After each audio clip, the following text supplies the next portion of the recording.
have Mr. Jack Skuman from South African Grain Growers Association to present.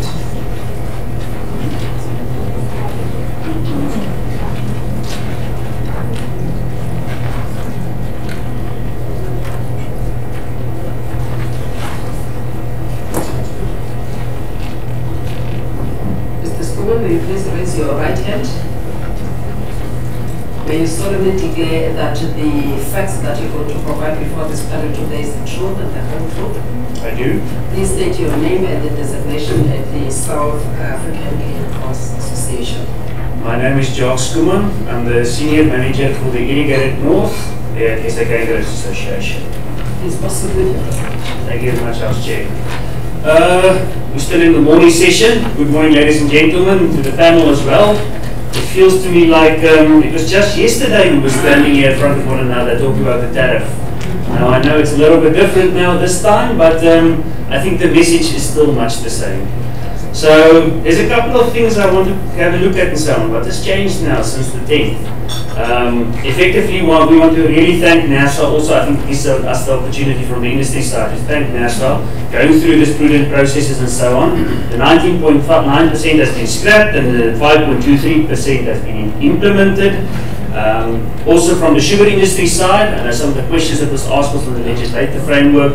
So we are, yes, there's certain changes happening there, but unfortunately value add as per co-generation, all those things are not yet included there. So from grower side, we are still left with sugar and molasses, not from value add anything yet. The drought has been broken, so we are very thankful for that. Now, when I hear Eskom say they have got issues with regards to coal, that's rain, wet, and all those things, I'm very glad that that's the situation in certain parts because we didn't see that rain. So at least we're getting some rain somewhere. We've got a new president in South Africa, and we hope that there's some good things that will come out of this, and that we will see some changes, and hopefully we will see some increases in the sale volume of Eskom, to show that we are at least growing and growing into the accordance as per the government plans. But then from the industry side, and that's where I need to touch a little bit base because this is pertinent to my presentation, is we've got a huge fall in the RB price. The RB price is the price that growers effectively get paid for their sugar. And Economics 101, I mean, if you effectively go and have a look at your income, money, your expenditure, and these expenditure items grow and grow without your income growing and growing, that is where we find ourselves in this lovely catch-22. So just to show our price trend, and this is nothing in accordance with what Eskom's price trend is, it would have been lovely if we could see Eskom once in a while to follow this kind of a price trend. However, it is not the pertinent case. So we are almost in the same levels of prices that we had in 2015-16, and yes, it has also got to do with demand. We also estimated in sales figures that were quite reasonable, but we weren't able to reach those figures. Health tax came into play, so there's a lot of things that drove down the market incentive and so on for the use of sugar. And all of those kind of things has got an impact on our local price. So you can hear me saying it tongue-in-cheek, why is this not factoring through straight through the whole value chain? The slide I showed last year was that the usage of our electricity portion is about 80% of our production cost. Now let's assume that 30% increase takes place, whether it be once off, whether it be factoring over 10 years, 20 years or 100 years. It is still a cost that the consumer will have to carry at some point. And the question we want to ask ourselves is that really the cost that we should carry given the situation at hand? So yeah, let's take up that cost by 30%, then that margin grows or that portion grows to 23%. Now it becomes very real. If you say 25% of your area, I know the previous speaker spoke about inputs and not being able to afford some of these costs. Now we're really looking into the affordability should these kind of increases come through. Now I know from Eskom's side, Mrs. Mpumalanga basically spoke about specifically the 33.8 million that wasn't recovered, was not going to be recovered. Eventually those costs will be recovered. That's why we see 19.9% increases in the following years. So it's not, if this process is not going to show us those recoveries, eventually it's going to be another process. So So that's why I think from industry side, we stand by Nersa and we make 100% sure that Nersa's got the best information possibly to make these kind of decisions. If I look at the next slide, this is now from our small-scale grower budgets that I had a look. Once again, also presented last year the 2017 scenario, but with the prices that we closed down, and then the 2018 scenario with a drop in the price. And you also see the electricity increase component of the 5.23, which I factored through. Now, let's take that same price income, and we say, right, over 30% for 1 year, one single price increase that we'll have to take additional through whatever process possibly, we are going to see sustainability levels fall down a landslide. Now, specifically, I highlighted the small-scale grower portion. The large-scale grower portion is not looking much better than this. But we had a meeting about a month back, and there was 2 staff members from Eskom there, and it was a very big meeting, AGM. We had still staff members there, and they came and they presented a quick presentation on the tariff structures and how it looks, and with that irrigation wheel we speak about, when you have to irrigate in the lesser times, the more expensive time, peak times. And when we asked the question and say, listen, this is your consumers in front of you, how can you justify this 90.9% increases or a 30% increases or all these kind of increases? How can you justify it? The answer they gave to the growers there was to say, if it's not us, it's Nersa who's going to give it to us, who's Nersa is proposing this. So it was very, very interesting that my growers had to go see and explain to them and say, no, it's not Nersa, you apply to Nersa. So, misleading the public, that is in the public's eye, and I want to make 100% sure that we are all on the same pages.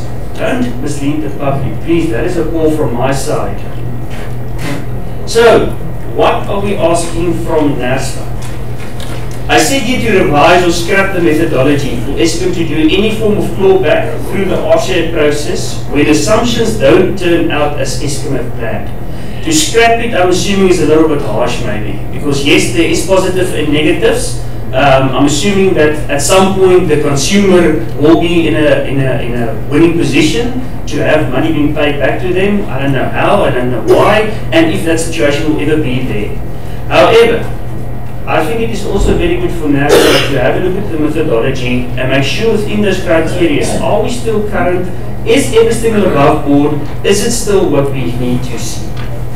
Also, Nersa to find the true source of the overspending of the coal and the gas, as well as the overestimation of the sales figures, and have those culprits accountable for the 66 billion, not the consumer, who obviously couldn't afford the electricity in the first place.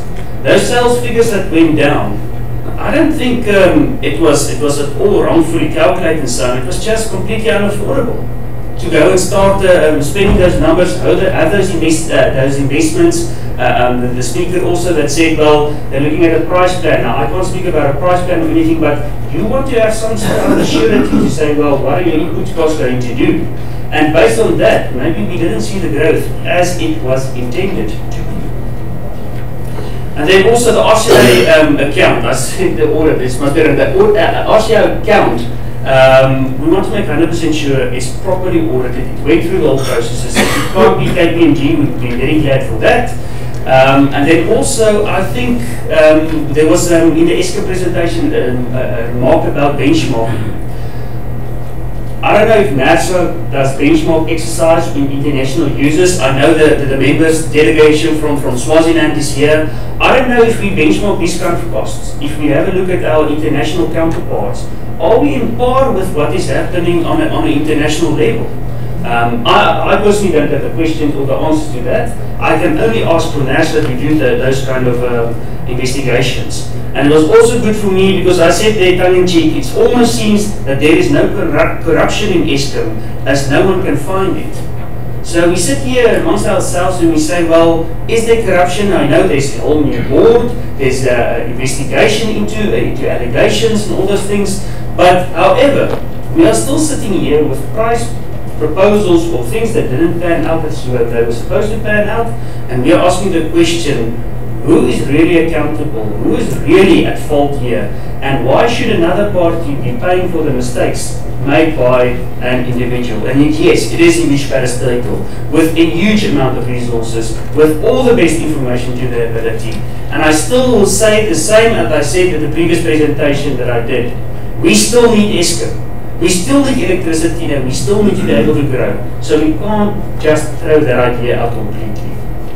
From SA Kangaro's side, the request to Nersa is not to grant Eskom any adjustment of any kind until the power utility can prove that they are responsible and accountable for their actions. When I say their actions, it's with regards to their costings, with regards to their contracts, with regards to their generation, all their abilities. I think that is where we should basically stop down and say, yes, we know fair is fair, but is this really fair?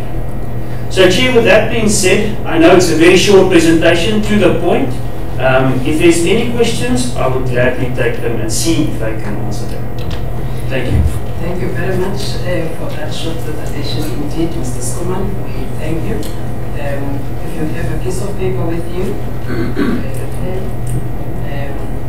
I'm going to start with Mr. Mkiza.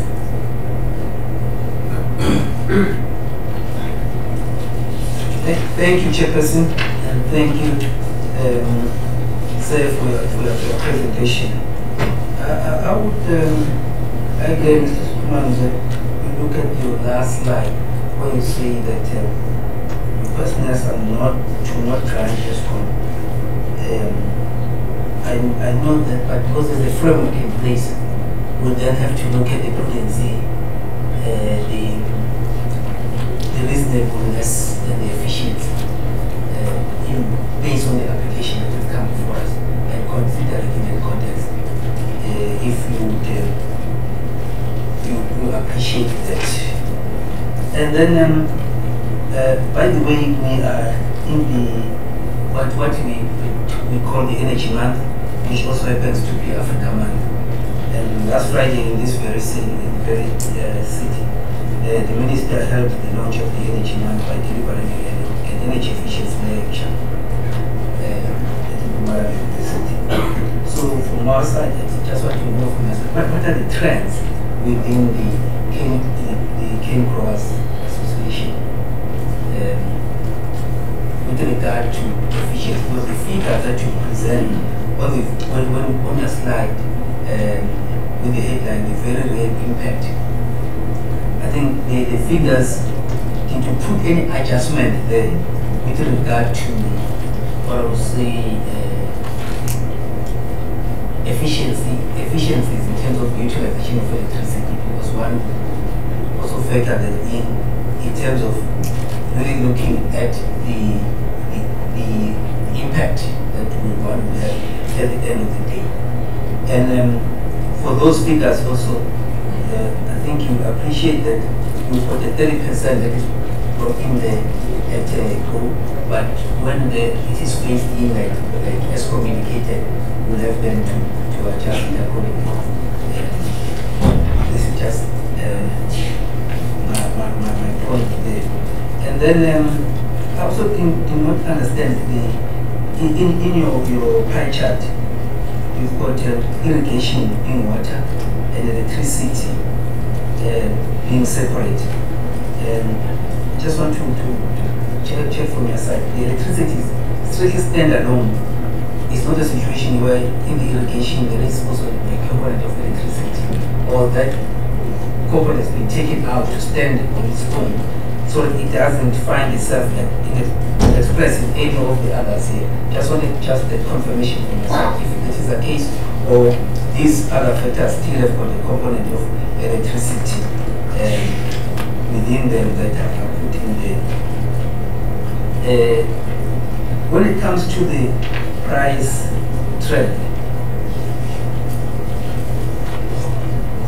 from your side, I know that you are saying that there's been a decline of 15% with regard to, but wouldn't one say that these are the vagaries of the market that you found yourselves in?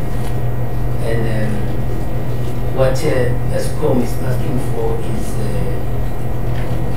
it's actually a reinvestment of some sort, and that we need to consider it outside of and not get really hindered by what we see here. Because you enter into you're operating in a market with vehicles, you understand, and the electricity part is what is no challenge. Just wanted to comment on that one. Then I think I'm covered by that. Thank you very much, Mr. Keys and Mr. Ford. Thanks, Chair. Mr. Schumann, I think when we were here in November, you did the presentation also. So I was just looking at that presentation and trying to reconcile some of what you presented today with it. The table that you gave us then after the pie charts, which you're calling this one the very real impact, you gave us a lot more detail in terms of the various cost items. I think we'd be quite interested to know, it's probably 5 or 6 months later, you seem to have said, if I look at the numbers you gave us then to now, all those other costs have remained static. Can you confirm that for us, please? And then also just define for us, because on your pie chart you put irrigation dash water. So do you not pay for your water? Because under the breakdown you gave us, there were no costs attributed to water itself. And then, can you explain to us also on this slide the very real impact? This, if you say your income 74, I don't know, TPH, tons per hectare, I assume, at 12.5% RV, and then you get a number. If you multiply, I don't know, my income, that 4,000 or whatever number you've got as your RV number, how does that relate to this number that you count? Thanks. Thank you, Mr. Fuller. Mr. Mattis. Thank you, Madam Chair. Thank you, Madam Chair. Thank you, Mr. Schumann. It's a nice and short presentation. Just a few items of clarity. The slide where you're saying we need to, Nersa must scrap this methodology. What do you think? Have you thought about what we need to replace it with? Do you have any thoughts or ideas in that regard? Given the fact that it only arises because we have this multi-year price determination where we focus in the future. And if reality turns out to be different from what you forecasting, that was all the idea of the RC adjustment. So are you saying we should go back to just giving just normal annual tariff increases? Do public hearings of this nature every year, or are you saying, have you sort of another methodology that we could use?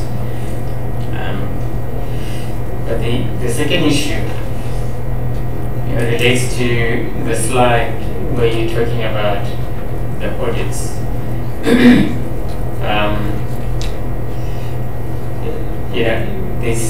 I just want to get a proper understanding.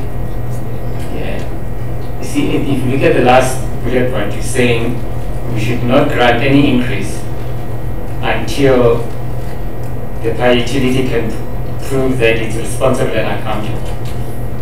Now, ESCOM will argue that this whole presentation was an attempt to prove that it's accountable.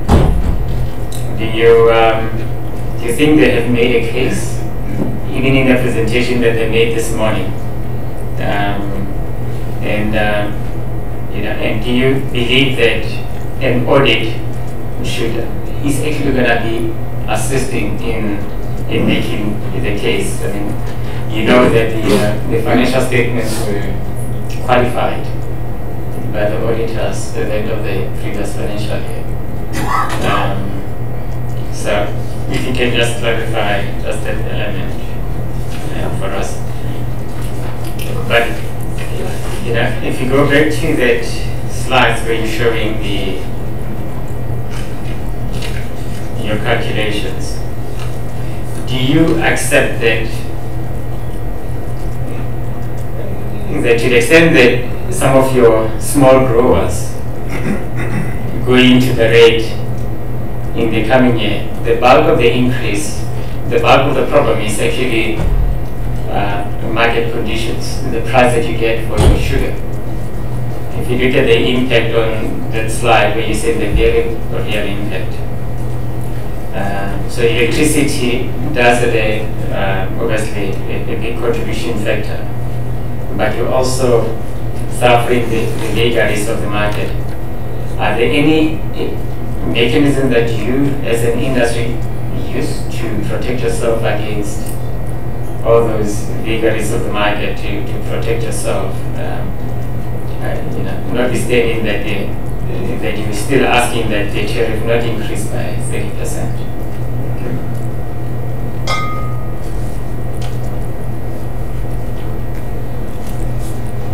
Thank you, Mr. Maurice. My question is just for clarity on your proposal around the review of the methodology. I understand that you said maybe to say it must be scrapped completely. It's a bit, practical in a way. But I just want to understand whether you are aware that there is a revised methodology that was approved in 2016. The one that we are looking at for purposes of the 3 applications here is the one that was applicable for the MYPD3. So the 2016 one is not the one that is used for the assessment of the applications that are before us. So having looked at those two, do you still maintain that the methodology has significant shortcomings? It is not to say that it is perfect, it can never be perfect. Perhaps if you look at the two, would you still say that it must be scrapped, number one, if you look at the two?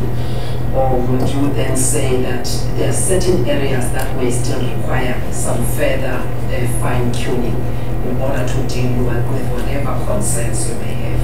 If you're not able to respond to that because you haven't had an opportunity to compare the two, we will allow you to provide that information within 7 days from today once you look at the two and then advise whether you still have some proposals on the areas that you still feel that there are certain gaps that could result in some of the concerns that you have. You may now respond to the questions. Thank you very much, House Chair. I'll do ladies first, as is the custom. Yes, I would definitely make use of the opportunity to have a look at those two methodologies and so on. I haven't studied the second one. I look at it, and like I also say, is from the sugar cane side and from cane grower side, and so we can only look at the broader spectrum of some, but it's like you say, there's details that's beyond our comprehension. So I would like to have a look at that, and that's why I specifically also said maybe the word scrap is a bit of a too harsh word, but the revisal of the methodology, however, if it has been revised and it is to such a satisfactory point that we're not going to see the same situation as in future, or there's certain criteria, I think that would alleviate from grower side definitely the concerns they might have on those points. From Mr. Modise, specifically with regard to the audit processes and so on, now I think what is more the request from our side is, yes, Eskom made a presentation. They made a very good set-up presentation. There's a lot of numbers, a lot of let's say once again assumptions, this and that, and all those kind of things. But it's not something that we as JOSO, as the public, can have a look at and say, you know what, we are 100% satisfied. That's the answer. That is the true picture. That's the true reflection.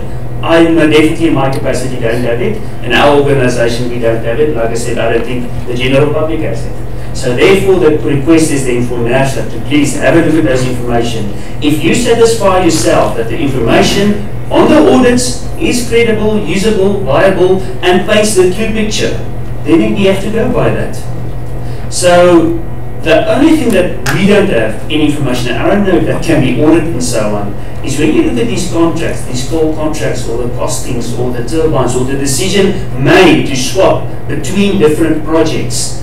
I don't know if those things are audited or done correctly, and I wouldn't be able to tell you if they are correct as per the framework. And that is from my side, which I'm asking Nersa to please have a look at this on. I personally don't have a correct answer there. That's the only request that I can put as from the public side. With regards to the prices, yes, and I think it also touches to Mr. Foley's question also with regards to the changing in the markets and so. Yes, we did see a beautiful crop out there, which we are very thankful for. Higher crop means higher product. Higher product and the same demand means your price has to go somewhere. So yes, there is definitely an element of market-driven prices that is forcing us into a position. However, if you take the bottom up and the top down, eventually you're going to get to 0, 0, 0, minus 0. And I think it's unfortunate that we are in this position. Yes, the sugar industry on their prices and so on do have a type of tariff protection on it. However, it is whole in a over-revised position, and I can't unfortunately comment on where that process is. But yes, there is also some kind of a tariff structure and so on in place there. But the position we're in now is a picture where we are painting. And if I can maybe then tie on to Mr. Foley's question with regards to the costing structures. I've just basically surmised this to a certain point. Some of those other costs that we discussed did go up, some of them did go down. The net effect wasn't really significant. However, I will submit a new sheeting of that, maybe to Nersa, then just to have a look at the costings. On the pie chart specifically, we keep water separately from the electricity cost. In the past, we would put water and electricity together, but you can get a bit of a skewed picture. Because if you say irrigation cost goes up, yeah, well, then exactly the same question. The water cost could have gone up. So we've taken them out, keep them separately, as well as the water component, we keep them separately. The usage of electricity for your farm store, or for something like a chicken house, whatever the case might be and so on, that is not included here. So we're looking at irrigation cost on the use of grown sugar cane. So that's why we basically split those components out. And then from Mr. Mkize's side, I take your comments also on hand. The market impact, I think I've discussed a little bit with regards to the market impact. So effectively, yes, on the industry side and so on, yes, we do have that market impact on both sides. Then the trend efficiencies with regards to the efficiencies from our side, and that was in the previous presentation that we did do, is we're looking at a lot of best management practices. We're looking at irrigation types. We're looking at making sure that we can put the most amount of water with the least amount of inputs. So all of those activities, as far as reasonably possible, are already being done. But they are to such an extent where you can't go much better than where you are already. We are already looking into the industry, into biogas generation on farms. So all of those kind of activities are already being looked at, investigated, and implemented to certain degrees.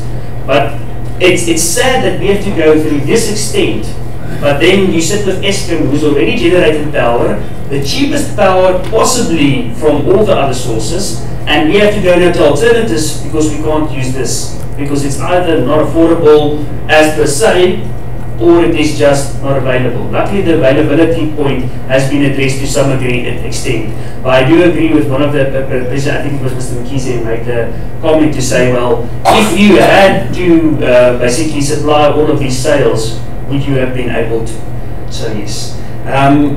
As Chair, I'm not sure if I've missed any of the questions. I think they were all of them. But yeah, on your question specifically, and then also on the numbers, we will submit within 7 days.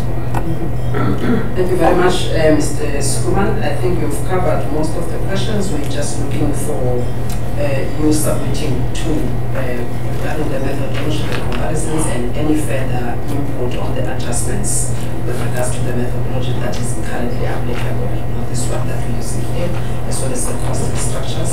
And we thank you as well for clarifying the role of Nersa when you're meeting with stakeholders, so that you correct whatever information that may not be correct, that the public, so that the public knows what we do and what we don't do.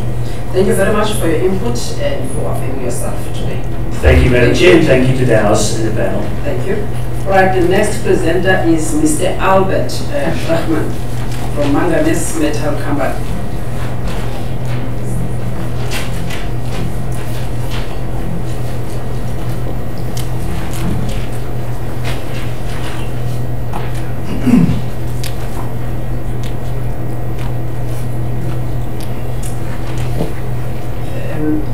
may you please raise your right hand, sir? Do you solemnly declare that the evidence you are going to provide to this panel today is the truth and the whole truth? I do. All right, please state your name and your designation at Manganese Metal Company. My name is Albert Brugman. I'm the Chief Financial Officer at MMC. All right, you may proceed with your presentations. Thank you. So we're in the afternoon session now, so thank you for the opportunity. We start off by why we here, and more importantly, why we are as MMC here. And we have to start off by thanking Nersa for only approving the 5.23% increase that ESCOM, they applied for 19.9%. Without that, we will probably be at the moment in a closing down position where we would have to be retrenching people and not fighting for survival. So at least we've got a fighting chance, and we thank you for that. We're also here because we've got a responsibility for our employees. I mean, we've got 400 employees. They're working at the moment as hard as possible, and they're looking at us to make sure that on the outside things that we don't have that much influence, we at least try to present a case so that electricity increases be contained as far as possible. And then for us to be here on the longer term, it's not specifically for this meeting, but we're also looking at the Minister of Energy to approve a short-term framework for intensive electricity users to get some relief on the short term in order to be around for another few years. So MMC and ESCOM, I've mentioned last time, we've got a long relationship. I mean, from day one, ESCOM was our most critical business partner. We produce electrolytic manganese, and by the nature of that, it's extremely electricity intensive. So for that, we do need reliable supply, and ESCOM has given that to us over the last 40 odd years with very good service, as they obviously do give their large business customers. We run an electro-winning plant, so for that we've got a very high load factor, so we use electricity the same amount almost all the time, so 24/7, 365. So we are kind of a good customer for ESCOM. They know we'll always be there, and we always use almost the same electricity, so it helps with their planning. But having said that, it's great to have a good supply of electricity, but with increases, the electricity price is just at a stage where it's just almost unaffordable for a company like ourselves. Just brief background, we've covered that in November, but just for those who are interested, MMC, we produce about 30,000 tons of electrolytic manganese. We're the world's largest producer of selenium-free manganese, which is more environmentally friendly. We've been around for over 40 years, employing 400 odd people, using 360 kilowatt hours annually. 95% of our product is exported, and we'll just touch on that because obviously that's got an impact if you look at what the rand has been doing to us in the last few months, especially.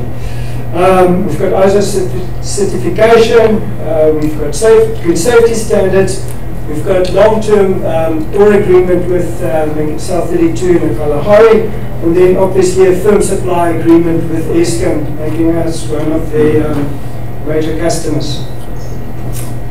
Now, this is the same story for most electricity users. In 2007, electricity was 14% of our cost. At the moment, it's 35% of our cost. And that is not because we use more electricity, we basically use the same as we did in those days. It's just the price has increased that it now makes a substantial portion, obviously the biggest portion of all our input cost is linked to electricity. And then just in rand and cents, mostly millions of rands.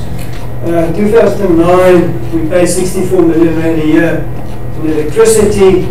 That has gone up by 250 million rand, where we pay over 300 million rand.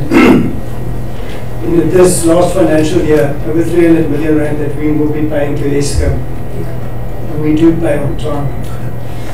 I've touched on the rand, so we've been able to cope with what the market flows at us, and especially the Eskom increases because of the weakening rand. I mean, we export close to 95% of our product, mostly dollar denominated. So as the rand weakens, we get more rands for our dollars and we can pay our expenses. So that turned 2 years ago, and then especially from December, when all the good news flooded into the country and the dollar by itself also strengthened, we now get about 25% less rands for every dollar that we do sell. Just market specifically, and as you say, that is part of doing business. Our input costs are all has also increased quite a bit in the last 2 years. As you can see, that's the yellow line. The more purple line is our sales price, which is basically stayed constant. So obviously you can see where this is going. But then, I mean, we can now feel very sorry for ourselves and say, well, life is just terrible. So, but that doesn't help. We need to do stuff. Okay. So in the last month, what we've done, especially on the oil price, we used to buy manganese fines from the Kalahari, which is little stones. But there's a product which is fine, so it's almost like dust, which is a lot cheaper than what we have been buying. So we've started to introduce that into our process. So we've got a bit of a mix going now to reduce our cost. But this is not, you can say, so why haven't you done this 5 years ago or last year? It's not easy. I mean, we've got a chemical process, so we're introducing a lot of variability into our process. It's difficult to handle because now we've got dust. So we can't get it to a Transnet wagons here, so we have to road transport it to cover it so that it doesn't blow off the time it gets here. And also in our process, it is difficult to handle. But we can't just do nothing. So this is something we are doing, and we'll get it right eventually. On top of that, we've stopped capital projects, so anything that's not business critical or operational critical, we've stopped, and we've stopped a moratorium on appointments. So we're not appointing new people coming into us. And this is what a business needs to do. I mean, our customers are not paying us more because our prices are going up, so we have to cut our prices. And then that, I mean, obviously that's the challenge to Eskom. We see that they are addressing the corruption side, but we don't believe that's going to make Eskom quickly as efficient and going to drop all their prices, and we're all going to get cheap electricity. There's going to be bigger restructuring required within Eskom to reduce their costs. So if MMC needs to close, and I think that was mentioned, so the socioeconomic impact of a business closing down in Nelspruit. We've got 400 permanent employees, there's 180 other people coming to work for us for security and those kind of services. Then close supplies in town, probably if we close, they'll lose 100 people, they'll have to lay off 100 people. So that gets us to 680 people that will be out without jobs if we close down. And then you can extrapolate that to how many people they look after. We also buy a lot from local businesses, so we've got about 200 small little businesses that we buy products from, and they're usually medium-sized businesses that will be impacted if we close down. And then just on the bigger scheme in the bigger economy, as I mentioned, we sell most of our products. Per annum in the last 8 years, about $85 million that we've earned in foreign currency every year. Our employees pay 20 million rand tax. The company on average 23. It's got a lot less since we make a lot less profit these days. We pay Eskom on average 233 million in the last 8 years. And then Transnet 37 million rand that we've paid them per annum. So just the comparison, we're a business, so we're not there to make electricity, and we're not there to tell Eskom how to run their business. We just don't, we don't have the capacity or the knowledge to do that. So we employ people, we earn currency, we pay our taxes, we support the local economies in Eskom, Transnet, and we've got some local customers as well, and then obviously we invest in our local communities. And then on Eskom on the other side, we expect them to generate electricity at the lowest possible price, and that will be the engine for the South African economy. So the customers, Eskom's customers, can't afford to pay for extra people, overpaying for raw materials and services, or overrun on capital projects. Then in conclusion, whether Eskom is entitled to clawback almost becomes irrelevant because we can't afford any increases. So from where we stand, if companies that use a lot of electricity, they get more increases and they close down, those that are left behind will have to pick up the slack for that, and then at the end of the day nobody wins.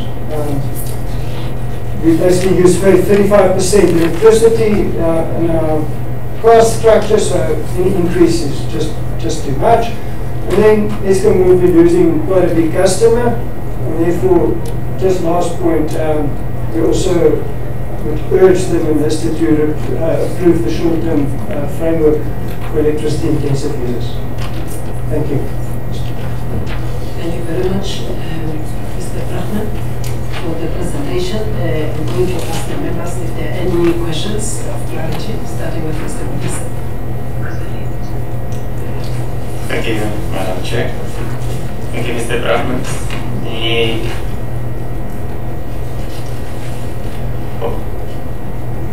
Maybe starting at the end first, which is also, I think, part of the earlier slide. The short-term framework, I'm assuming you're talking about this negotiated pricing arrangement, a framework that handles it. The question that I just need to ask you is, have you engaged with the Department of Energy and Eskom in this regard? Do you participate? I'm assuming if you're asking this question that you're not participating in any special pricing arrangement with Eskom. But have you considered just approaching Eskom just to save the jobs, to assist in that regard? And we're only looking at 3 of the RCAs that are still to be considered. There's another RCA and another NYPD4 application, and so I think by the time we finalize the tariffs in the new year, we still don't know what Eskom is gonna still be asking for. So that's the first question, if you're able to deal with that. And you're showing a graph that shows how your electricity, that graph on page 6, where over the last 9 years, the electricity costs have really shot through the sky. But in slide 3, you indicate that there's little scope to optimize on your production. And I know you're referring to peak and off-peak power. But the question that I need to ask is, are there no other technology, new technologies that you're able to use to achieve these efficiencies? Have you as an industry done anything to try and become a little bit more efficient? And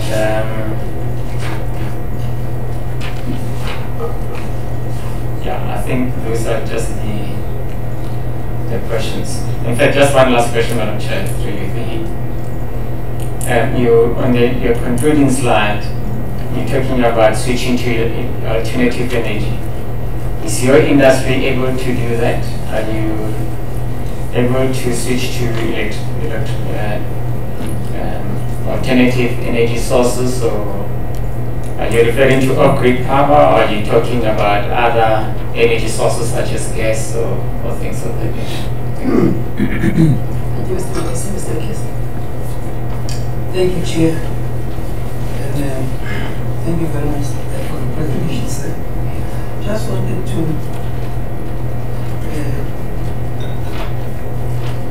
I would like to ask 3 or 4 questions. Firstly, in terms of your conclusion, you still indicate that this matter of the short-term framework that you talk about required to be approved by the minister. This is a different process, although one would want to ask some questions. There could also be just alluding to questions that will anyway have to be advanced via this channel in any event. But when it comes to these RCAs, I think on a slide 11, you say that customers cannot afford to fund escrow to employ surplusing people, overpay for raw materials and overrun capital projects. I think it would have helped if you had just pinpointed on the areas where you, on your own view, you deem them to be following this category, in other words, being inefficient and therefore having not to be considered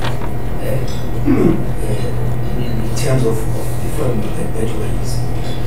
And on your slide 10, you've got the figures there indicated of the 233 and 37 million for ESCOM and 230 for Transnet and Mainland, ESCOM 233, totaling to 270. It would help that you indicate in terms of the net impact of the bottom line, so that one can be able to see what actually the effect is. That also talks to your own efficiencies. Also to paint a picture, long-term, short-term, based on what Mr. Mpumalanga has also highlighted to. Because in the short term, there's nothing maybe that you can do concerning the technology. But as a country, from an economic development point of view, we would also want to see what alternatives are there in the medium to short term, maybe in terms of technologies, because we would also want to reduce energy intensity of the country. So, if you can just maybe respond to the issues of the opportunities to optimize in terms of technology being used, as well as your alternative sources where possible. I understand that it thousands, I would say, electricity plant, but just want to get a commentary as well. And then the other thing is that on top of these 400 plus employees, it will also help that it may not necessarily be required. It also helps to say, how then does your plant or your operation then contribute to the socio-economic transformation? Because this is a way of assisting you, meeting you halfway, but then what is the contribution? Because sometimes you find that in these entities, they need assistance, but at the same time they are not, if you go to the employees and people that support the benefit from it, it really doesn't do much of a change. So that also must come out clearly demonstrated. I would only state that this is a separate issue, but in this kind of a discussion, we also want to know if you have had any engagement with ESCOM yourself and what transpired out of those engagements. Thank you. Thank you, Mr. Mkiza. Mr. Foley. Thanks, Chair. I was going to ask something on this slide 7. So what you indicate is the exchange rates gone 25% to your detriment. So I assume that means that for the same production, etc., your revenue is 25% lower because you're converting the dollars into rands. So when we were here last time in, I think, November, you said, well, if the increase was 19%, you effectively would go out of business. But I suspect, maybe you can tell us, the decline in your local revenue based on the exchange rate is probably greater than the impact of what that increase would have been, given that it's 35% of your costs. So how are you still in business? That's the one. The other question was the slide off to that one, where you've got the graph for your product versus, I guess, the manganese ore. And the manganese ore has been increasing over time. I'm not quite sure what you're trying to tell us. So you're trying to tell us that your input costs are rising, or that actually you should convert to selling the ore. Convert all your processes and actually go sell the ore, you might make more money. I'm not quite sure. And then the third one is, so is there opportunity to increase your production? And at what price point would that be able to happen? And then related to that, maybe I don't remember correctly, but I think the last time we were here, you mentioned that you might have had some investors. I don't know if it was you or someone else. I think Japanese or something. And because of the high price that could be coming, etc., they weren't interested. So what happened to that? Did they disappear? Thanks, Jim. All right, thank you very much. The last question from my side, and this goes to the part of your presentation where you paint a picture as to what happens even when electricity prices go up. You talked about your constant load factor. Now, from that slide, it appears that MMC is an inelastic customer. Elasticity, when you talk about elasticities, whether the price goes up, your consumption and your quantity demanded remains the same. So essentially your buying habits will remain the same.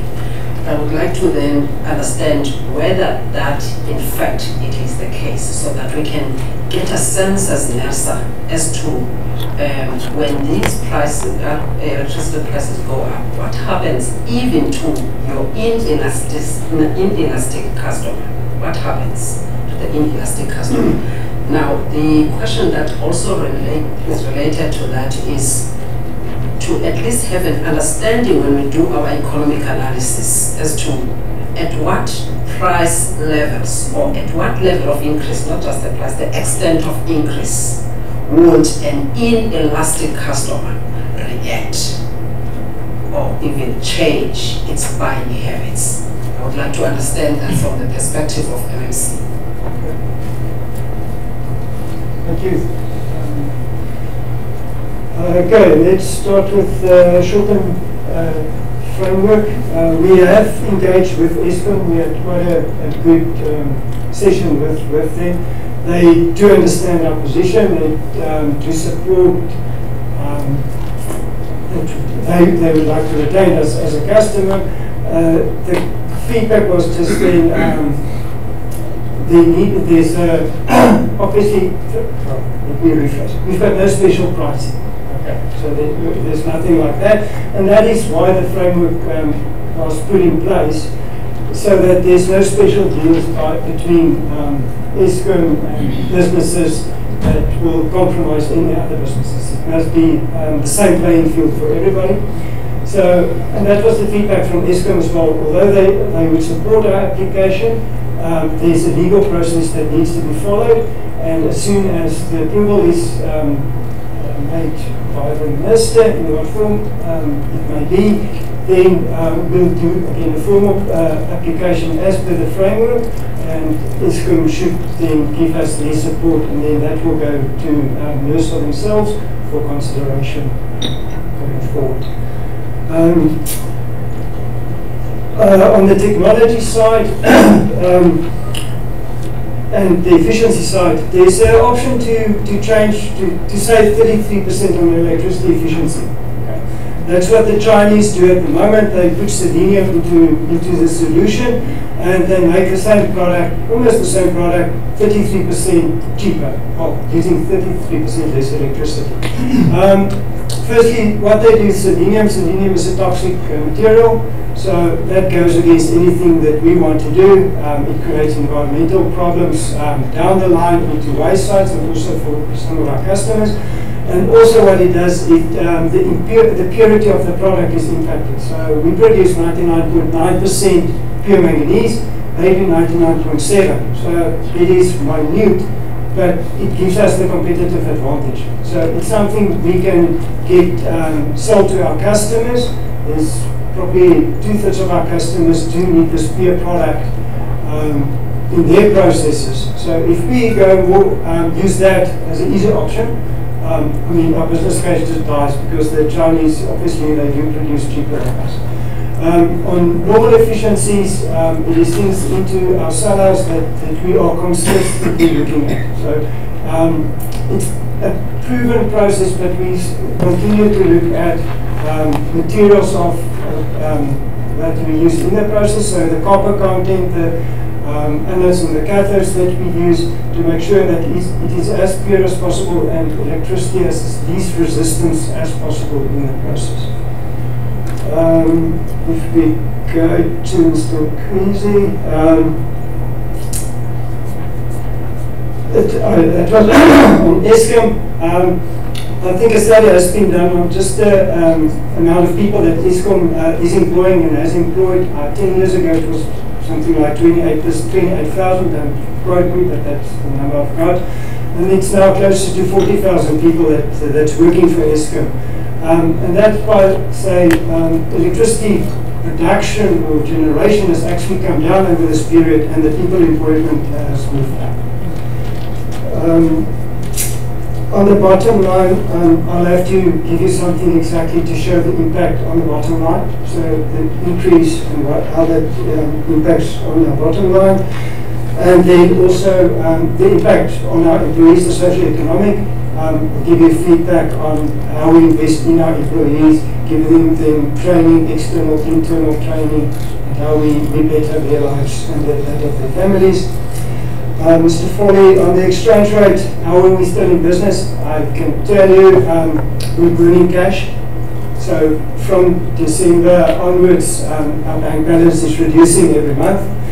So we're not profitable, but we're hanging in there. We obviously approached our premium customers as well, and we're pushing our prices as much as possible. So trying to get more for the less dollars that the rands that we do get for our dollars, at least get the maximum dollars that we can, that we then sell into rands. Increased production, I think that links to the EV batteries. So that's where the link to the Japanese comes in. They've told us, we're already selling to customers that produce electric vehicle batteries, and what they told us is that their demand will increase. So by 2024, there will be a huge increase in demand by then as countries are forced to switch into electric vehicles. And then they will require more of our product, or then alternatively one of the Chinese product. And that's where our decision to expand will come in, to say, well, can we produce effectively and at a low price in order to supply the Japanese, and obviously they do have price pressures themselves as well. And then, Madam Chairman, the load factor, we really run all the time flat out.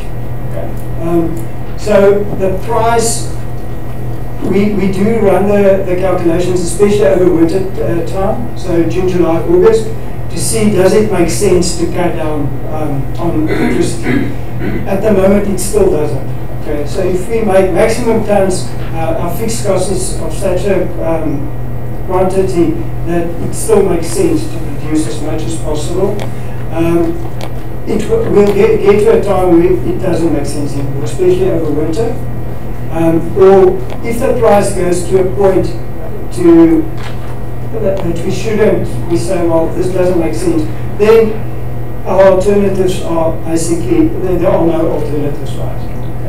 Okay. We don't have other solar or anything like that that can be generated in the quantities that we need and the price that we need. At the moment, I mean, Eskom is still cheaper than us putting up solar farms across Mpumalanga.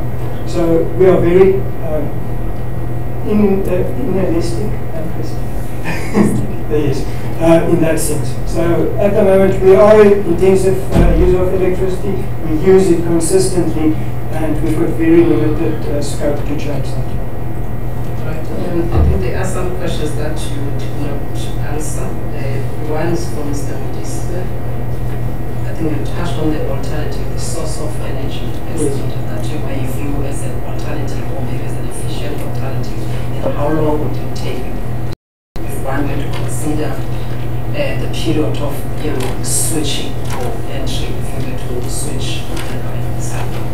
at the moment, I mean, electricity is our only source of power. We don't see us switching. We've run numbers, it's billions to put up something that will be sufficient to supply our plant, and there will just not be capital. And that would be if you were to, the self-supply, if you were to do it yourself. Yes. Okay. All right. With regards to the information that you took to supply to Nersa in writing, it will be the net impact on the bottom line. That is, if you could supply that to Nersa within 7 days. And then the second part will be your investment on the employees. If you come back, what have you done to invest on them? I think the other one that we would like you to submit is really to show us exactly, even if it's not winter, show us, give us an analysis of showing where you run your load factor, and also showing the electricity prices even during that period, at what levels they are, and then over a period of say 3 years what has happened, so that we can see whatever changes there may be to a customer such as yourselves who is locked and has no alternative of sources of supply, and then also when the price goes up and you still remain the same. So it will be very important for us, for our analysis, to see exactly what happens. If you could provide us with as much detail as possible on that. Okay, will do. All right. Thank you very much for your contribution and for your presentation today. Thank you. Thank you. The next presenter is Mr. Beard Jacob Mo. He's a private presenter.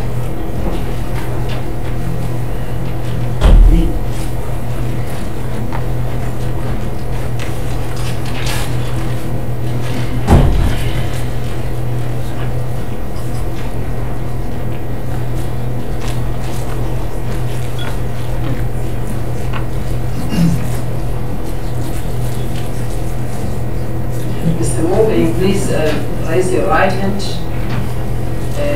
Do you solemnly declare that the facts they are going to provide before this panel today is the truth and the whole truth? I do. All right. Please state your name for the record, as well as whose views you are going to represent today in this hearing. My name is Beard Jacob.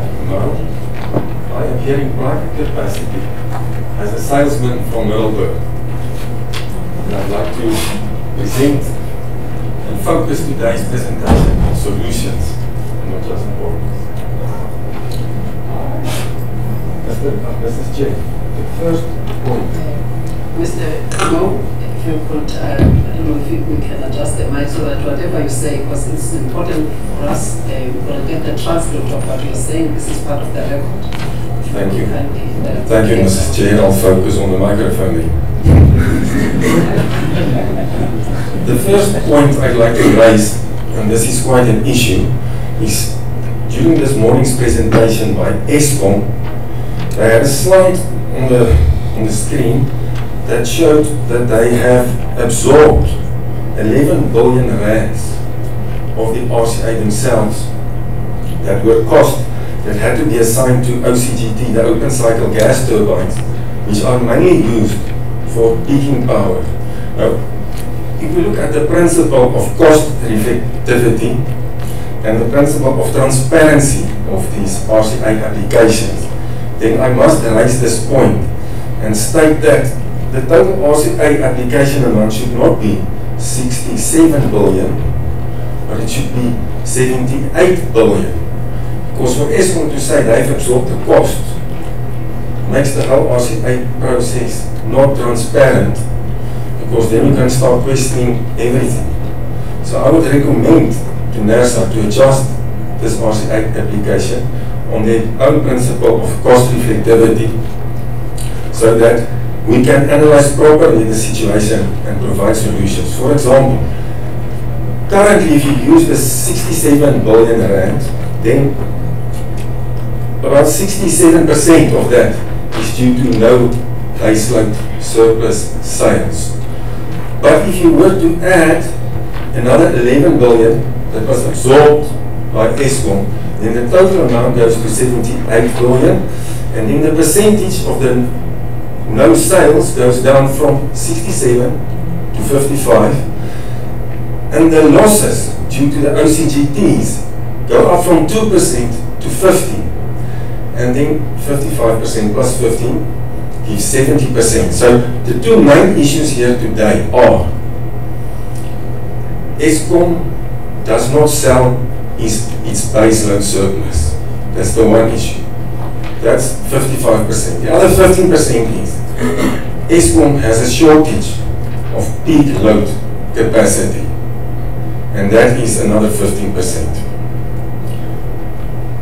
Okay, so I'm going to focus obviously on these two issues: the shortage of peak load capacity and the surplus of baseload capacity. And that is why the title here is mega sales.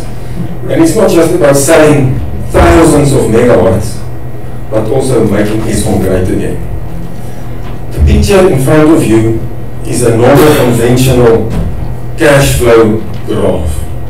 And this also applies to Eskom. Currently, Eskom is somewhere near the middle of the hole. This has an advantage and a disadvantage. This is a very critical point. They've invested a lot of money in capacity. Kusile and Medupi together is basically 10,000 megawatts. And it costs a lot of money. Now, the way to get out of this hole is to sell the product. When you build a big plant and you don't sell your capacity, then you're into a death spiral. This death spiral is acknowledged on Eskom's website. And if Eskom does not get out of this bottom into a positive cash flow via sales, then we will all die in this death spiral together with Eskom, because it will affect the whole economy. On the other hand, if Eskom can sell, and there is a plan how to sell, there are historical precedents, so don't despair, we have proposed solutions. If they can sell all the surplus, and there are markets available, then as it comes out of this hole and goes into positive cash flows, there will be a huge fixed cost dilution, and in 6, 7, 8 years from now, the price of Eskom tariffs will actually come down again. And like 20 years ago, Eskom will become potentially the #1 utility in the world again. Eskom's network into Southern Africa, Eskom's assets are the best in the world. These two new coal power plants are the largest dry-cooled clean coal power plants in the world. They run at efficiencies 33% higher thermal efficiency than nuclear power plants. So don't despair, there is hope. Okay, just want to quickly take you to the cause of our world record RCA, which we are discussing today. 30% is a world record RCA. It is due to two huge clean coal complexes that have been built in parallel, simultaneously, instead of 1 + 1 sequentially. Eskom has built power plants for 100 years, one big plant at a time, move the construction team on towards the next plant, control the cash flow, don't make the hole too deep, keep selling. What is the cause of this double build? Eskom is innocent.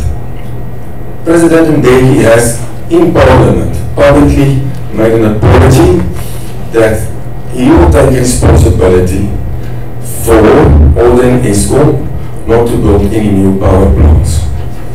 What is the effect of the double build? The effect is the double deep cash flow hole, which now require urgent baseload sales. I just want to reiterate that a large part of today's application is due to no sales of the surplus baseload. So I'm not sucking this out of my thumb. We are all here, and the main reason is no surplus sales. The other effect of the double build was that there were double delays which deepened the cash flow hole. For example, at Medupi, because there were so many resources required to build 2 huge complexes. The first units were late, and then Eskom had to pay huge penalties for the adjacent coal mine. Now Eskom got so afraid of repeating this mistake that Kusile is starting up within a couple of months without a coal mine. There is a huge coal mine next to Kusile, but it will take 3 years from today to get the mine operational. So that will incur a lot of cost in transportation and purchases of coal. Also, some of the current low availabilities, low utilizations and efficiencies are due to no sales of the existing capacity.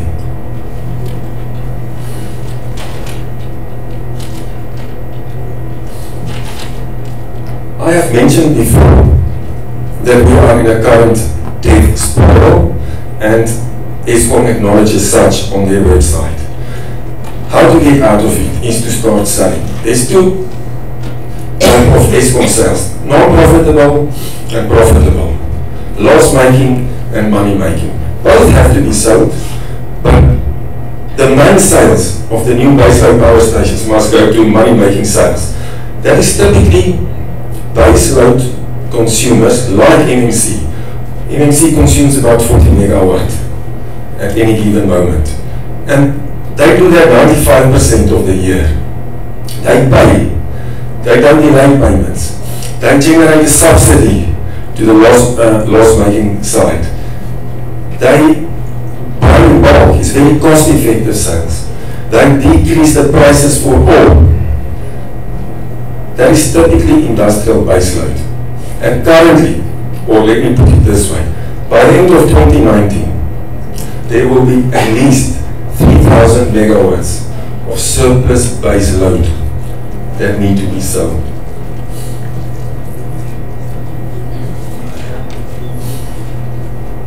Where does this come from? There's various ways to calculate. I'll just use a simple one. Kusile 1 and 2 will start up this year and next year. Also, Medupi 4 and 3. Medupi goes in reverse from 6.5 and then 4.3. Just those 4 units is 3,200 megawatts. Eskom already has a surplus. In the next 18 months, another 3,200 megawatt is coming. And it's sunken cost. The plant nobody's going to stop building the plants. The costs have been sunk into the cash flow hole. To get out of it, you need to sell it. Then to say Eskom must forecast more accurately is impossible. I am a salesman. To forecast reduced sales for next year, for any salesman, for Eskom, is politically impossible. One makes a forecast for increased sales because you have the capacity. You sell the capacity and you die trying. And if you cannot, you must all come back to the drawing board and get a new sales plan. I've mentioned that the surplus is equal to Medupi, or the sales surplus is equal to Kusile. You could even reckon that the sales surplus is as large as Medupi and Kusile together. Anyway, selling 3,000 megawatts of baseload will bring in a revenue of 33 billion rand per year. It's a very simple calculation. 3,000 megawatts times 365 days times 24 hours times rand 130 per kilowatt hour, or 1,300 rand per megawatt.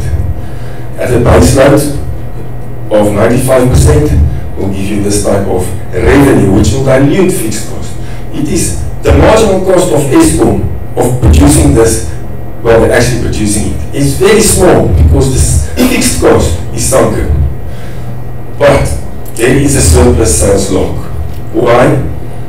There are no 15-year contracts. That is the problem, and I'll explain this to you in detail. The solution is to sell baseload electricity on contract. This has been done. In the past, Eskom has done it, because this is not their first surplus. The previous surplus was a bit smaller, but it was also large. And then they looked at the country South Africa, and at that stage, there was no manganese ore and no chrome ore to melt, because it was all being melted. So they had to find ore in Australia, import it, to be able to sell their surplus megawatt baseloads on a contract. Also, contracts are not strange to Eskom. They buy power on 20-year contracts, up to 4,000 megawatts, and 15-year contracts do work. Currently, Northern Cape manganese ore is going to Malaysia instead of Mashadodorp in Mpumalanga, where the plant has closed. And a new plant has been built in Malaysia because there is a 15-year power contract, which could not be, they could not get in South Africa. So, one cannot sell industrial baseload without long-term contracts. And that's not because of Eskom or Nersa. That's because the international market has changed.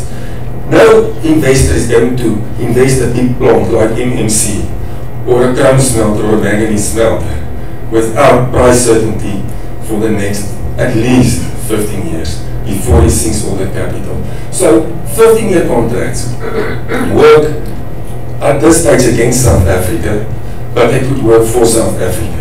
We urgently need 15-year sales contracts. There is no alternative.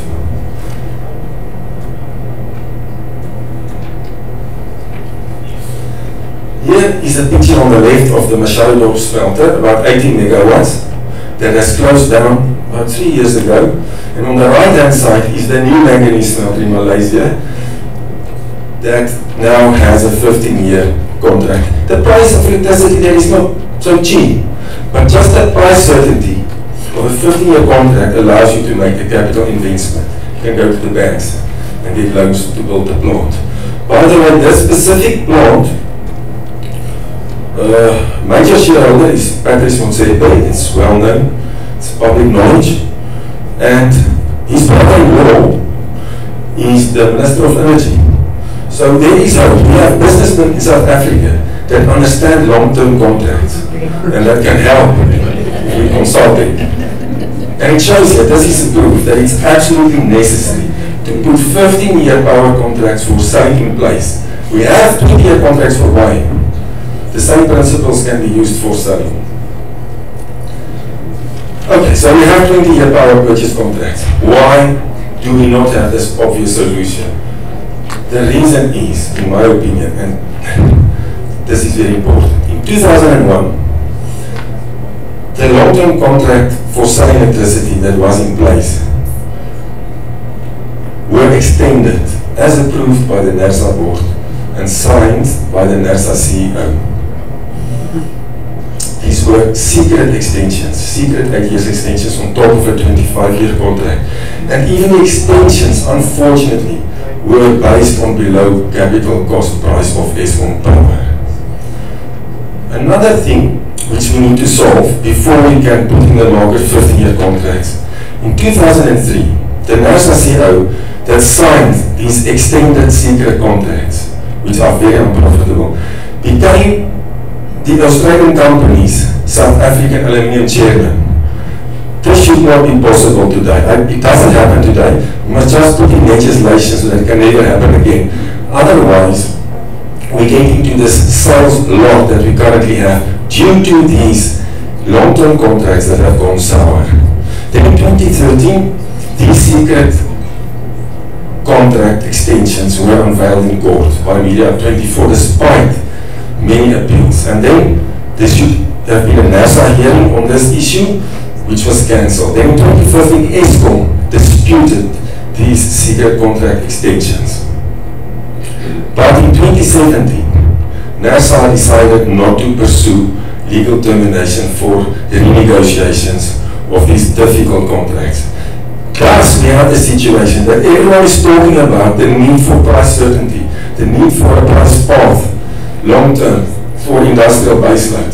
But this issue has not been resolved. There is a current sales lock on long-term baseload sales and 15-year contracts. But there is a solution. How to unlock sales? Design, sound, 15-year contracts. For example, the energy-intensive users group, if we analyze them, they have many companies in the group, but there's two largest groups based on megawatts consumed. Group A uses the imported Australian ore, and they melt it. They have low-cost electricity from the previous surplus. Mr. Moore, I'm giving you 4 more minutes. Group C, the local chrome ore, cannot melt the local ore because despite the current surplus, both groups will depart in 10 years. My recommendation is consult countries Mosetti 15-year contracts and the energy intensive users group to play a role in a consensus contract design. And the Nersa must unlock the current sales law.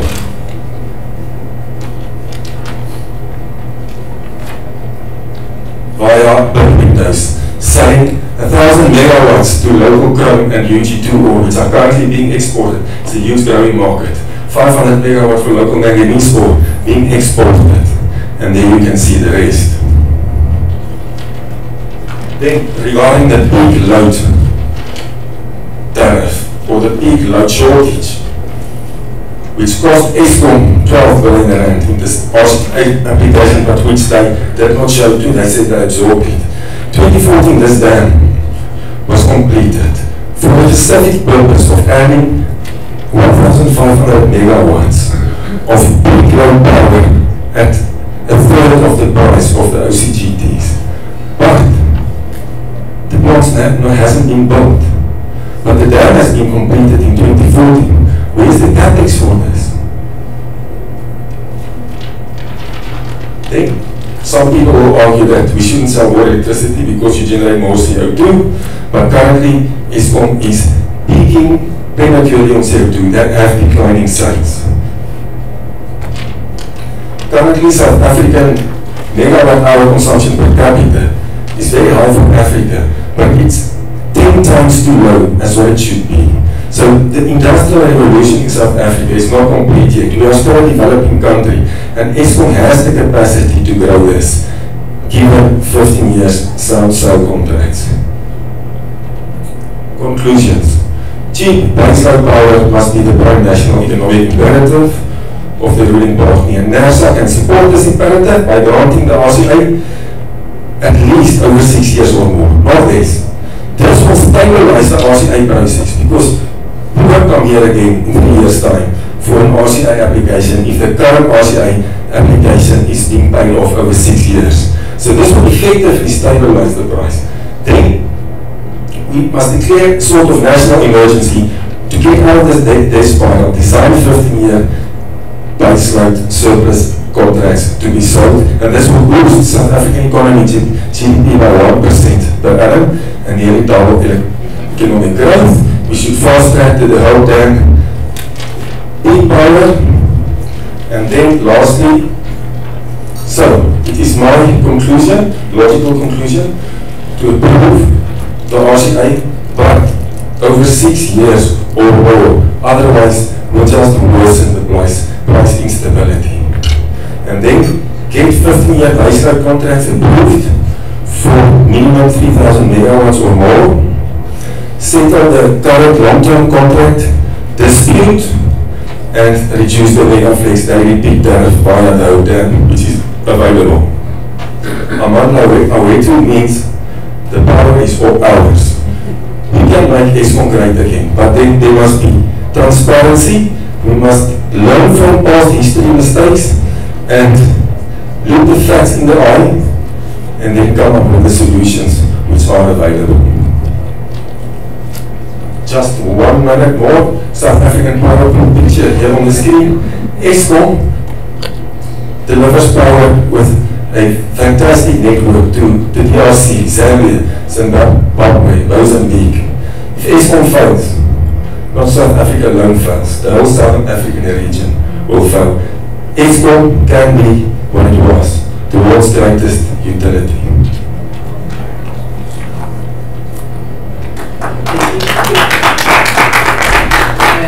Thank you, Mr. Moore. I think you've taken the power from the panel and from the chair. refer to yourself. So Amandla is not away to anymore as a you granted yourself 1 minute more. Not approval from Nersa. You're exempted because you've taken away Amandla and the process to say, Amandla, the voice that you are making today about this application, you say is the voice of the people. So let's hear what the people are saying with regards to the applications. So you like. Thank you, Chair. It's an honor. All right. You have a piece of paper and a pen. Mr. Motise, any questions of clarity from your side?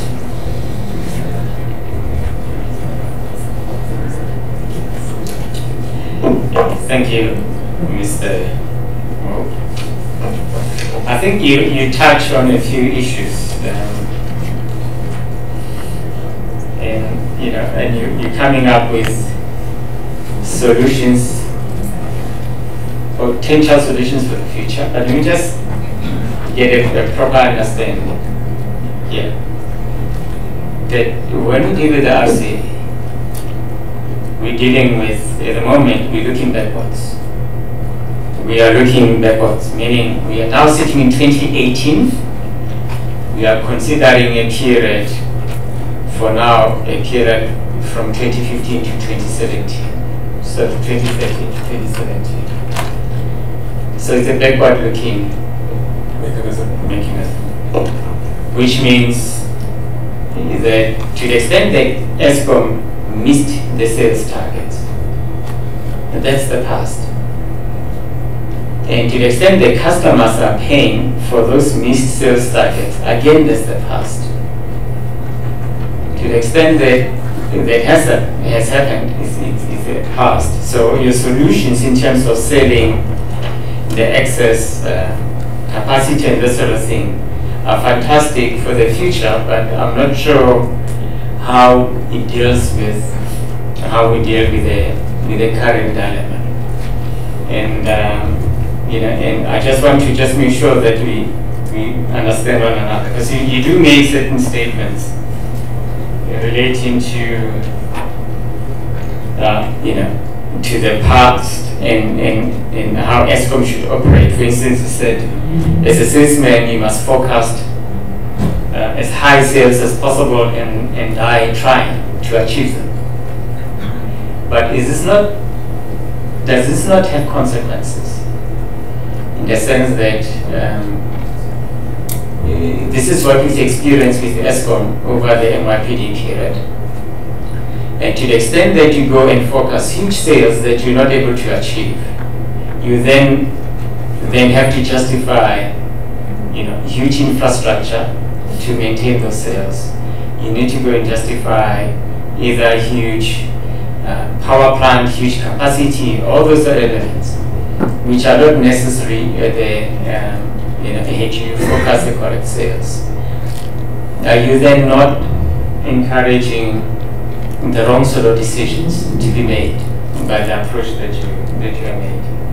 So, so this is just the understanding that I'm just trying to get, because I think this is perhaps where we're missing one another. And you probably are correct that the country has experienced excess capacity before, and certain decisions were taken. But the decisions were not just the sales of excess capacity. Some of the decisions included reducing the cost structures within ESCOM. So ESCOM went in mothballed power plants, as an example. It said, it's got all this excess capacity. Yes, it entered into the BHP bulletin and all the sort of commodity-linked tariff arrangements. But it did other things. It went and said, we don't need this huge infrastructure, so we're going to reduce our cost structure so that customers can enjoy the benefits of lower tariffs. But you seem to be seeing exactly the opposite. You seem to be saying ESCOM must do nothing about the excess capacity, reducing the infrastructure, the cost structures, by, for example, mothballing power plants and that sort of thing. All they need to do is just, keep on as they are, and just sell the excess power, somehow the price would come down over 7 years or so. Surely that cannot be. Surely you also need to make sure that your costs are in line. So if you can just, you're in line with your revenue.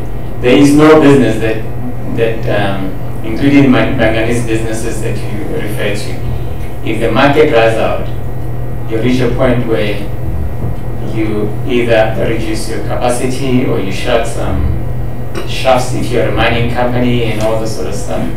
Because there's some of that. So if you can just explain what you mean by that. To be quite honest, I have a lot of questions relating to your presentation, but because it's more forward-looking, it's more saying you've got excess capacity, try and sell it for the future, and those are the areas which are actually useful to look at. There's just a few things that I just need clarity on. I mean, you're talking about, if you're able to give us this information relating to, who really did this block of the surplus block, and you're talking about the CEO of Nersa. Obviously this was long before our time. You're not mentioning the name. I wasn't aware that there was a Nersa CEO who suddenly did these fantastic deals, and you seem to obviously casting aspersions, and then he went to Australia. If you're able to provide that information,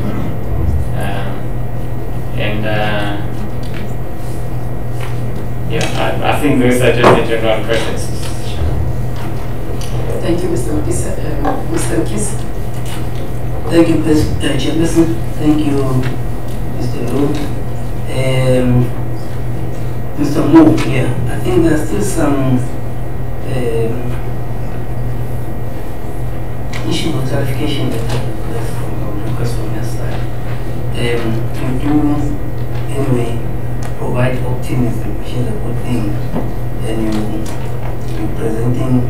you remind me of some interesting politician or statement who talks about making some country great again. So you are also talking about making Eskom great again. But let's go to the fundamentals of what you are taking forward. I think the main difference is that we are backward looking in this instance, whilst there's issues of forward looking, particularly on your presentation, which is appreciated. But you talk of contracts. At one stage you indicate that there are problems with the contracts, and now we are still going for the contracts of 15 years and above. So just to clarify that as to what you seem to be talking different language now. And also, if there's any decision around the issues of contracts and all that, shouldn't that be the management decision of Eskom, and therefore not burdening the user with suboptimal decisions of Eskom? I'm now looking now in the past, because what we should do when we're looking at the RCAs is the issues of prudence, efficiency, and reasonableness, and saying these costs were not incurred, could have been avoided, for example. They could have done things differently based on the information that was available then, or what would be known then. You see, and therefore saying that we then discard some of the things that they are requesting. And also your 6-year period, I'm not so sure if you can clarify, because Eskom has said they are for effecting these RCAs over a period, phasing them in. Is the 6 years talking to the phasing in or not? Because if you've got the phasing in, and then you've got RCAs coming in every year, we're in a situation where we've got these 3 RCAs because of other issues that led us to consider all of them now. But normally we wouldn't be doing it like that. So if you can help me with a clarification in that regard, because I think that phasing in will also deal with your slide 3, which talks to the to how maybe to deal with the debt spiral in terms of mitigating the debt spiral. Yeah, and also I think it will help to provide the further details concerning the allegations that are on 7 concerning the Nersa CEO, because I think we meant to say NER because there was no Nersa. It was NER. Yeah. So if you can, it will help here. I think the same concerning the rope dam issue. Yeah, I think that is, I'll leave it at that for my side. Thanks for the optimism. Thank you, Mr. Nkisa. Mr. Fu. Thanks, Jay. Just a comment from my side, Mr. Mo. I'd encourage you to come back when we come back for the MIPD4 process, because I think a lot of what you presented deals with that. And I'd be interested to see your refined thinking at that point, which is probably 6 months or so from now. Yes. Thank you. Mr. Mo, can you please respond to the questions? Basically, all the questions are relating only to the RCA. With any other information you can provide that in writing. To start with the last question and the phasing in of RCA over 6 years. Well, ESCOM proposed 3 years in the newspapers. I read 4 and 5 years as well. So if I propose 6 years and they propose 3, 4, 5, you sit with a phasing in problem as if you go over 3 years. Yeah, that's why I want it over 6 years, so that you cannot phase in another RCA. This RCA currently, world record stuff, is not good. This is not the solution. If you're digging a hole, stop digging. This is going too far, because they are in this econ. Nobody's going to stop building Kusile and Motupe. So they need to get out of the cash flow hole. They need to pay back the loans. The price of the loans are going to increase next year if investors see that sales don't pick up. It is crucial to sell. Is there a market to sell? There's a huge market to sell. I don't have the time to go into the detail, but the mechanism that is currently lacking is the price path certainty, 15 years for new investments. And this is a proven solution, but it went wrong. First of all, the 1995 contracts are going to come in and end in 2028. They now have run 33 years. That's 25 plus 8. That's too long. When I say 15 years, I mean 50, not any longer. That's the minimum period that any investor requires to buy base load and make a large investment. So it's 15 years. It cannot be 25. It cannot be 33. These secret contract extensions were signed off by the Nersa, the National Energy Regulator. Now he is still in the country. Mr. Mo, yeah. Can you please just answer in the interest of time? It's already, we've given you more than 28 minutes. Can you please just respond to the questions relating to the RCA so that we can at least get the benefit of your views as to how do we deal with what is before us? That's right. Please, if you could do that. And I don't think this proposal is backward-looking, it is forward-looking. I can now predict that if they don't increase sales ESCOM, we'll end up again next year or the next RCA, the same breakdown. So many billions for no sales. It will happen again. So forward-looking, we're also supposed to look forward and see that if they don't sell their surplus capacity, see what is holding them back. Actually in 2017, ESCOM, or actually 2014, ESCOM asked Nersa to resolve this sales lock. But Nersa in 2017 decided not to.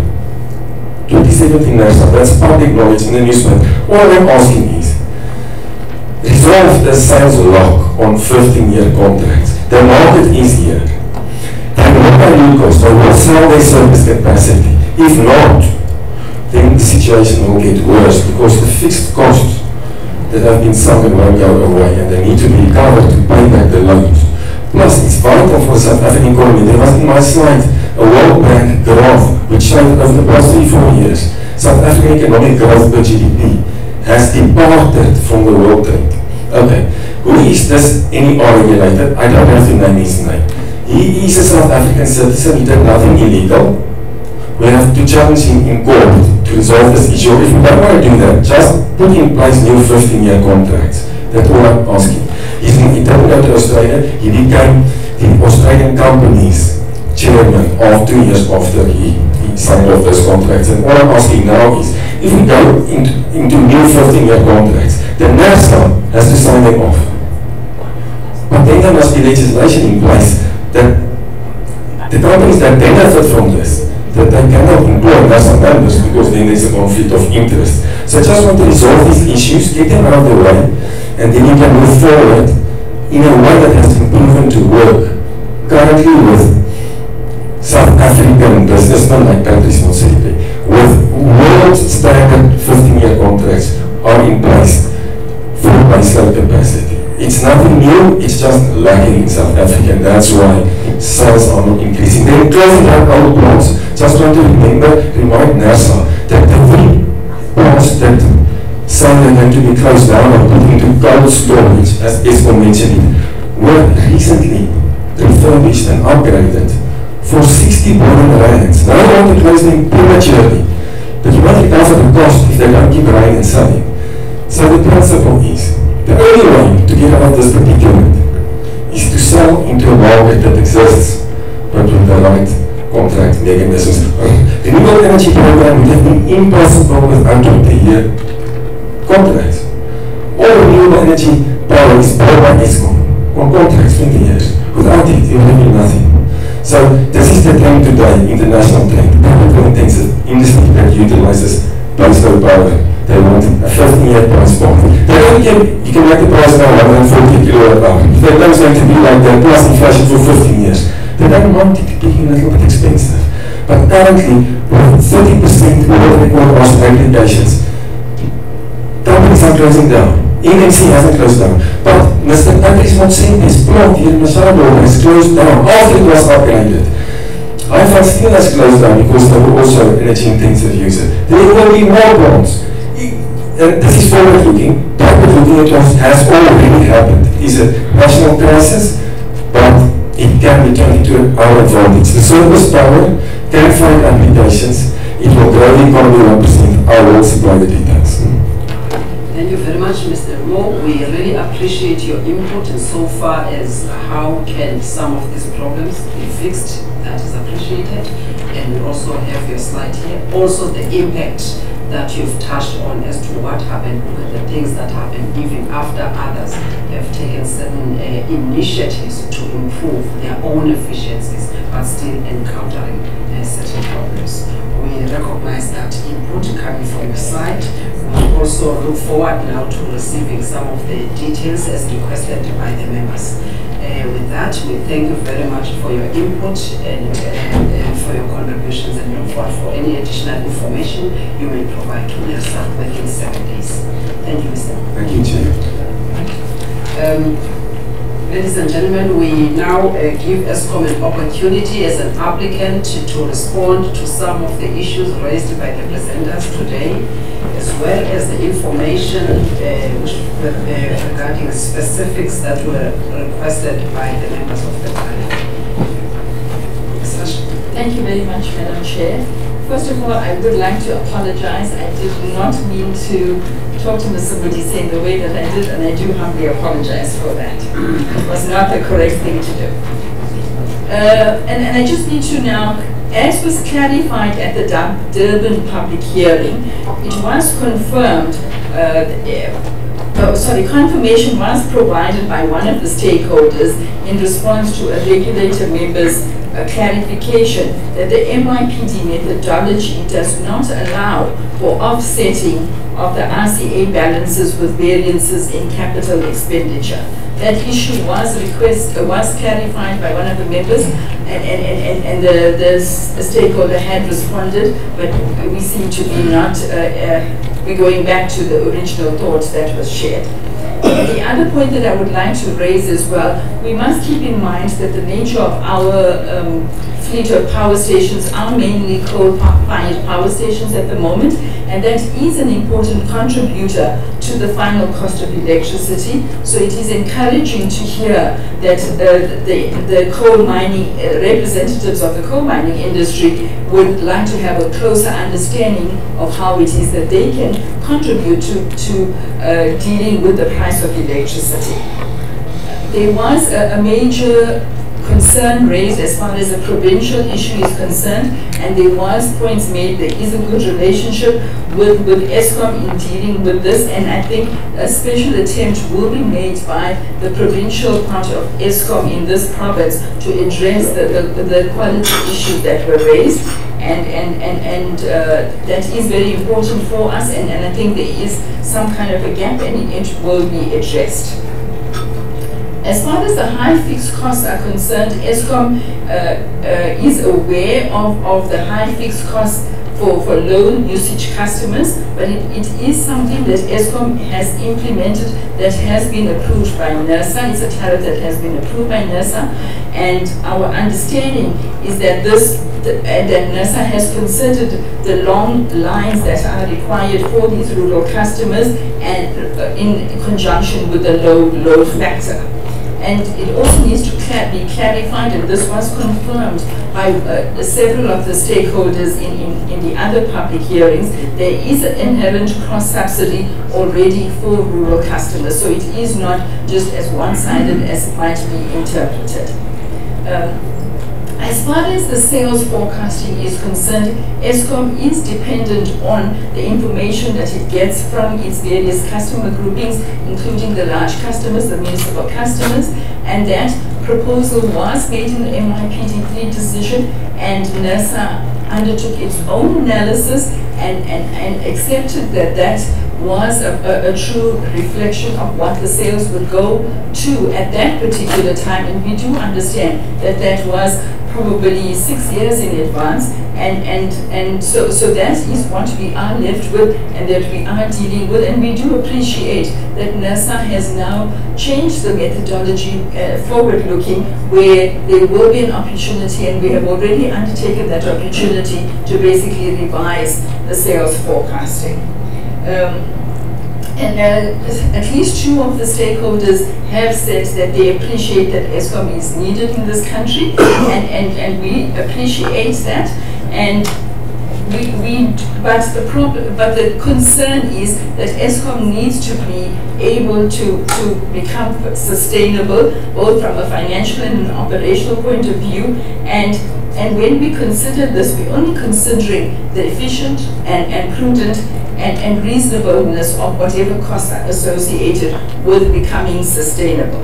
And the other important point that I would like to end with is that for the RCA process, there needs to be predictability, there needs to be revenue certainty, and it has to be based on sound regulatory practice. Thank you. Thank you very much, Ms. Tlatali-Madre, for the responses, and I hope that all the questions that were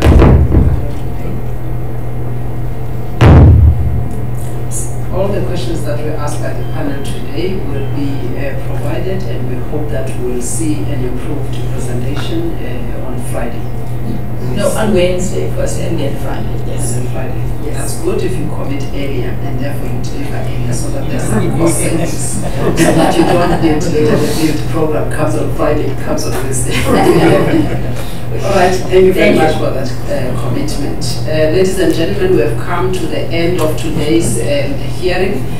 However, this is not the end of these hearings that are conducted by Nersa. We are still going to consult and hear views of the public and various stakeholders in other provinces. On Wednesday, we are going to Polokwane, and on Friday, we're going to Gauteng. We'll have 2 days in Gauteng, like we have done so with the other provinces where we have received quite a number of responses from stakeholders. So we'll have to hold the hearings over 2 days due to the number of people that reacted and requested to do presentations. Ladies and gentlemen, I would like to thank the audience here for its cooperation and for not interrupting the proceedings today, and also to thank the presenters for their contribution and also for availing themselves to be part of this gathering today. And I would like to also thank the members of the panel, my colleagues, and also the Swaziland Energy Regulatory Authority for observing these proceedings and also for attending. I would like to also thank the interpreters and translators and also the Nersa staff for arranging the logistics. Thank you very much for your time, and I think lunch is served. We will be directed as to where you are going to have lunch. Until we meet again, for those that are going to meet in Gauteng, I thank you very much. Goodbye.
Thank you.